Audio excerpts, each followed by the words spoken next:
Okay, I wanted to answer this question about an airway dentist when we're talking about mouth breathing. This mama took her kiddo to an ENT for adenoids, but an airway dentist is actually going to fix the airway instead of just taking the adenoids out. So when we mouth breathe, or I should say, if we breathe properly through our nose filters what is coming in.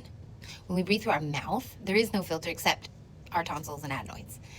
So they can get enlarged, and these kids have chronically enlarged tonsils and adenoids, and it really becomes a problem.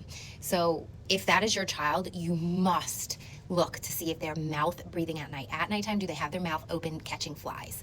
You do not want that. And when you go to an airway dentist, they're going to widen the palate so that there is room for the tongue to sit properly on the roof of the mouth, which allows the mouth to close instead of the tongue dropping back to the throat, blocking airway, and not letting the mouth and the mandible close properly so that air can go in and out of the nose. There are so many other things that come from breathing in and out of your nose instead of your mouth, like increased nitric oxide, which is one of those miracle molecules. It does so much for the body. So when you breathe through your nose, that increases.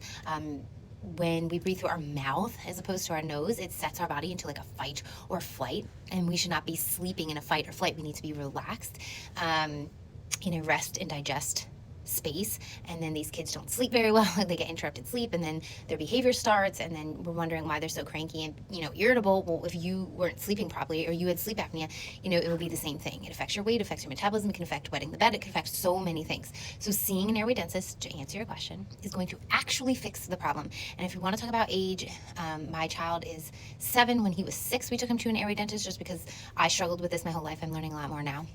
So he was a major mouth breather, and he's had a spacer in his mouth for many months now, and it's already helping. So I know that seems really early to be doing like orthodontic work, but if you truly understood the function of the mouth and the growth of the mouth, you want to do it at 6. And you don't want to wait till your mouth is fully mature, and then you can't. It's really difficult to fix. I hope that answered your questions. If anybody else has any other questions, please drop